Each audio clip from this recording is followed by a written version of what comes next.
તો આ તરફ બાંદીપોરાના મેદાનોમાં હળવી હિમવર્ષા થઈ રહી છે, જ્યારે ઉપરના વિસ્તારોમાં મધ્યમ હિમવર્ષા થઈ રહી છે. આ તરફ ગ્રાઝના સરહદી વિસ્તારમાં સિઝનની સૌથી ભારે હિમવર્ષા નોંધાઈ છે. મેદાનો સિવાય ઉપરના વિસ્તારોમાં પણ રસ્તાઓ પરથી બરફ હટાવવાનું કામ શરૂ થઈ ગયું છે, જ્યારે ગ્રાઝમાં પણ વિભાગે સવારે રસ્તાઓ પરથી બરફ હટાવવાનું કામ શરૂ કર્યું હતું.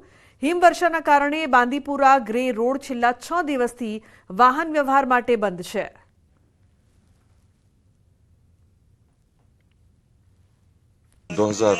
जो 25 आ गया जनवरी से एक खुशहाल साल साबित हो रहा है, क्योंकि कल से आज 1-2 दिन हो गए काफ़ी अच्छी बर्फबारी हुई इस इलाके में और उम्मीद है कि ये जो यहाँ पर कमी थी पानी वगैरह की, पहाड़ों में जो कुदरती वसाइल थे उनमें एक बार फिर रौनक आएगी.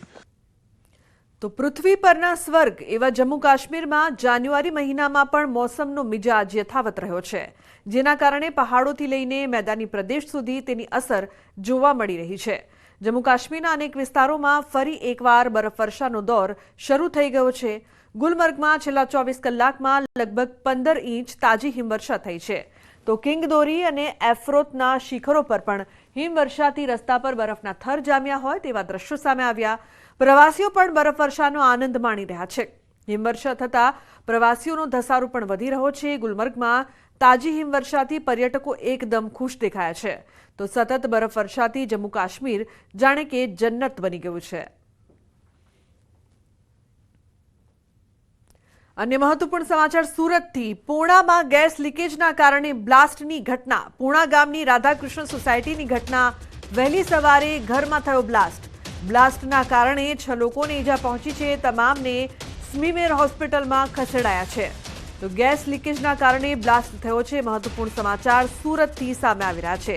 પૂર્ણામાં ગેસ લીકેજના કારણે બ્લાસ્ટની ઘટના બની છે. કીર્તેશ જોડાયા છે ફોન લાઈન પર વધુ માહિતી આપવા માટે. કીર્તેશ, શું અપડેટ સમગ્ર મામલે? બિલકુલ, સુરતના પૂના વિસ્તારની આ ઘટના છે, જ્યાં વહેલી સવારે 6 વાગ્યાની આસપાસ એક મકાનમાં બ્લાસ્ટ થયા હોવાનો મેસેજ સુરત ફાયર વિભાગને મળ્યો હતો. ખાસ કરીને પૂના વિસ્તારની રાધાકૃષ્ણ સોસાયટીમાં બ્લાસ્ટના મેસેજ મળતા જ ફાયર વિભાગના 3 અલગ અલગ ફાયર સ્ટેશનની 6 કરતા વધુ ગાડીઓ ઘટના સ્થળે પહોંચી ગઈ હતી. આગ પર કાબુ મેળવી લીધો હતો, પણ સૌથી મહત્વની વાત છે કે જે ગેસ લીકેજ થતા બ્લાસ્ટ થયો હતો, જેને લઈને 6 લોકો 30 થી 40% દાઝી ગયા હતા, તેમને તાત્કાલિક સારવાર અર્થે સુરતની મહાનગરપાલિકાની સ્મીમેર હોસ્પિટલ ખાતે ખસેડવામાં આવ્યા છે. ઘટનાને લઈને સમગ્ર વિસ્તારમાં વહેલી સવારે ધડાકો થતા જાણે ભૂકંપના આંચકા આવ્યા તેવી પરિસ્થિતિ થઈ હતી. લોકોમાં ભયનો માહોલ હતો. ઘટનાની જાણ થતાં પોલીસ પણ ઘટના સ્થળે પહોંચી હતી. હાલ ફાયર વિભાગ દ્વારા આ મામલે તપાસ કરવામાં આવી રહી છે. ત્યારે બીજી બાજુ આ પરિવારના 100 સભ્યો છે સારવાર હેઠળ છે અને 30 થી 40% જેટલા દાઝી રહ્યા તેમની સારવાર કરવામાં આવી રહી છે. બિલકુલ કીર્તેશ, આભાર આ સમગ્ર માહિતી બદલ. અન્ય સમાચાર મહીસાગરથી. પાંડરવાડા ગામે 3 મકાનમાં આગ લાગવાની ઘટના. રાત્રિ દરમિયાન આગ લાગતા 3 મકાન બળીને ખાખ થયા છે. મકાનમાં રહેલો ઘર સામાન સહિત તમામ સામગ્રીઓ આગમાં હોમાઈ ગઈ છે. એક મકાનમાં શોર્ટ સર્કિટ થવાથી બીજા 2 મકાનને આગની ઝપેટમાં લીધા હતા. લુણાવાડા ફાયર ટીમ પહોંચતા પહેલા મકાન બળીને ખાખ થઈ ચૂક્યા હતા. આગ લાગતા સ્થાનિક લોકો દ્વારા આગ ઓલવવાનો પ્રયાસ કરવામાં આવ્યો છે. સદનસીબે કોઈ જાનહાનિના અહેવાલ નહીં.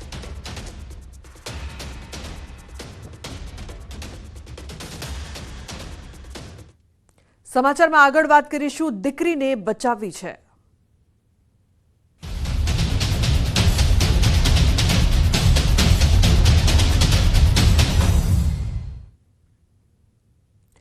તો 26 કલાકથી વધુ સમયથી યુવતી બોરવેલમાં ગરકાવ છે.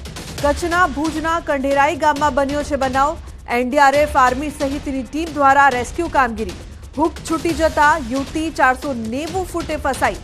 રાત્રે 60 ફૂટ સુધી લાવવામાં સફળતા મળી હતી. 500 ફૂટ ઊંડા બોરવેલમાં ફસાઈ છે યુવતી ઇન્દિરા.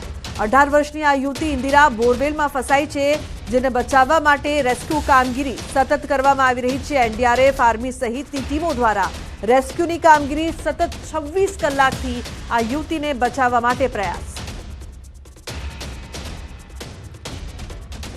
તો ઘટના સ્થળેથી સંવાદદાતા મેહુલ લાઈવ છે, તેમની પાસેથી વધુ માહિતી લઈએ. મેહુલ, જે પ્રકારથી 26 કલાક થઈ ગયા છે, અત્યારની શું અપડેટ રેસ્ક્યુ કામગીરી અંગે? જી લુબના, ચોક્કસથી વાત કરીએ તો ગઈકાલે 5:30 વાગ્યાથી અત્યાર સુધી છે તે રેસ્ક્યુ ટીમ દ્વારા સતત છે તે યુવતીને બહાર કાઢવાના પ્રયત્નો છે તે હાલ કરવામાં આવી રહ્યા છે. ગત રાતની જો વાત કરવામાં આવે તો ગત રાત્રે છે તે યુવતીને બહાર કાઢવા માટે 60 ફૂટ સુધી છે તે સફળતા પણ મળી હતી, પરંતુ ટેકનિકલ ખામીને કારણે ઊંઘ છૂટી જતા છે તે યુવતી પાછી છે તે અંદર 490 ફૂટ સુધી છે તે પાછી ચડી ગઈ હતી. હજી પણ 490 ફૂટે યુવતી છે તે ફસાયેલી હાલતમાં છે.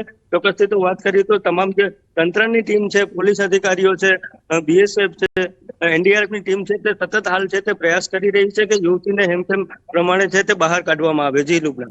મેહુલ, 26 કલાક થઈ ગયા છે અત્યાર સુધી અને જે પ્રકારથી સતત રેસ્ક્યુ કામગીરી કરવામાં આવી રહી છે, યુવતીની હાલ સ્થિતિ કેવી છે? તેની સાથે કોઈ વાતચીત, કમ્યુનિકેશન થઈ રહ્યું છે બચાવ કામગીરી દરમિયાન? જી લુબના, ચોક્કસથી વાત કરીએ તો ગઈકાલથી જે 5:30 વાગ્યા બાદ છે તે પરિવારજનોએ જણાવ્યું હતું કે અવાજ આવી રહ્યો છે યુવતીનો બચાવ, પરંતુ અત્યાર સુધી અન્ય કોઈ મુવમેન્ટ છે તે યુવતીની જોવા નથી મળી. પરંતુ જે રીતે સતત રેસ્ક્યુની કામગીરી છે તે તંત્ર દ્વારા હાલ કરવામાં આવી રહી છે, જે NDRF ની ટીમ છે તેના દ્વારા સતત કામગીરી કરવામાં આવી રહી છે, જે સ્થાનિકે અહીંયા કને અન્ય જે ટીમો છે તેના દ્વારા પણ છે તે પ્રયત્ન છે તે હાલ હાથ ધરવામાં આવ્યા છે. એટલે ચોક્કસથી વાત કરીએ તો સતત છે તે યુવતીને બહાર વહેલી તકે હેમખેમ કાઢવામાં આવે તેવો પ્રયત્નો હાલ હાથ ધરવામાં આવ્યા છે. જી બિલકુલ મેહુલ, રેસ્ક્યુ કામગીરી દરમિયાન આપની કોઈની સાથે વાતચીત થઈ છે ખરી? શું લાગી રહ્યું છે? કેટલા સમયમાં સફળતા મળી શકે છે? કારણ કે 26 કલાક થઈ ગયા છે અત્યાર સુધી. હજી યુગના ચોક્કસથી વાત કરીએ તો સતત છે તે હાલ NDRF ની ટીમ છે તેઓના પ્રયત્નો જારી છે કે યુવતી છે તેને બહાર હેમખેમ કાઢવામાં આવે. પરંતુ જે રીતે બોરવેલ છે તેની સાઇઝ છે તે નાની હોવાના કારણે છે તે અહીં કને સમસ્યાનો છે તે તેઓને સામનો કરવો પડી રહ્યો છે. એટલે ચોક્કસથી વાત કરીએ તો હાલ પણ તેઓના પ્રયત્ન જારી છે અને યુવતીને હેમખેમ વહેલી તકે બહાર કાઢવામાં આવે તેવા જ પ્રયત્નો હાલ કરવામાં આવી રહ્યા છે. જી બિલકુલ મેહુલ, પરિવારની અત્યારે શું પરિસ્થિતિ છે? તેમના પરિવારના સદસ્યો સાથે આપની કોઈ વાતચીત થઈ હોય? કારણ કે ઓલમોસ્ટ 2 દિવસ થઈ ગયા છે, તે પણ ચિંતામાં હશે. જી લુબના, ચોક્કસથી સમજી શકાય છે કે આવી પરિસ્થિતિમાં પરિવારની હાલત પણ ખરાબ હોઈ શકે છે. પરંતુ જે રીતે ગઈકાલે પરિવારથી વાત થઈ હતી ત્યારે તેઓએ સમગ્ર વિગત છે તે આપી હતી. પરંતુ હાલ જે રીતે રેસ્ક્યુની જે તંત્ર દ્વારા કામગીરી કરવામાં આવી રહી છે ત્યારે યુવતીને હેમખેમ જલ્દી બહાર કાઢવામાં આવે તેવા જ પ્રયત્નો હાલ કરવામાં આવી રહ્યા છે. અને આશા પણ છે કે યુવતી વહેલી તકે હાલ હવે બહાર નીકળી આવે, કારણ કે જે પ્રમાણે ગત રાતની જો વાત કરવામાં આવે તો 60 ફૂટ સુધી યુવતીને છે તે બહાર કાઢવામાં આવી હતી. પરંતુ જે ઊંઘ છૂટી જવાના કારણે છે તે યુવતી પાછી 490 ફૂટે છે તે પાછી ફસાઈ હતી. પરંતુ જે રીતે હાલ NDRF ની જે ગુજરાતમાંથી ટીમ આવી છે તેના દ્વારા સતત પ્રયત્નો કરવામાં આવી રહ્યા છે. જી બિલકુલ મેહુલ, ગામના આગેવાનો પણ કાલે ઘટના સ્થળે ઉપસ્થિત હતા. અત્યારે કયા લોકો છે જે આ સ્થળે ઉપસ્થિત છે અને શું અપડેટ છે એ મામલે પણ?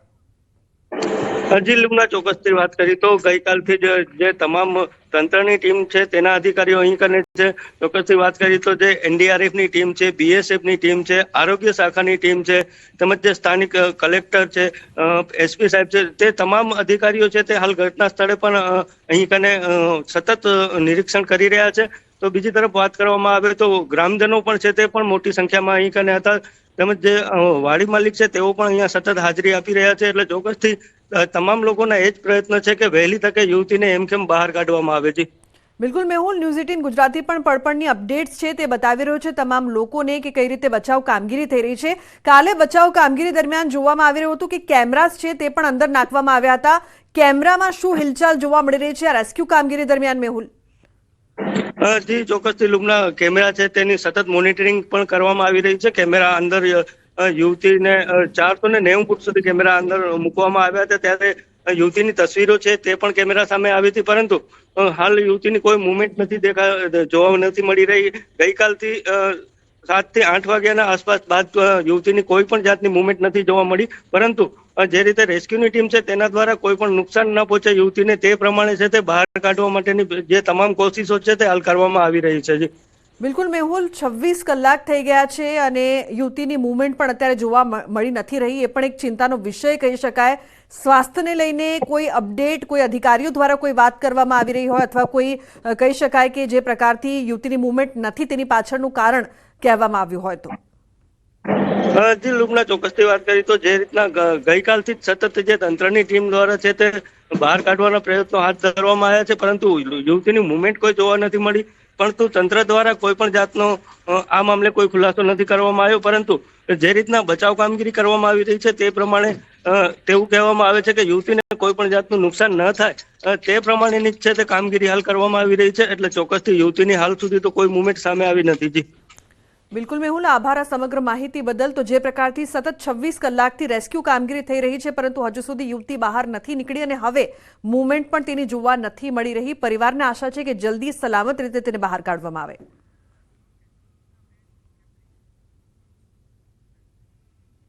સમાચારનો પ્રવાહ યથાવત રહેશે. હાલ રોકાઈશું એક બ્રેક માટે. આપ જોતા રહો ન્યૂઝ 18 ગુજરાતી.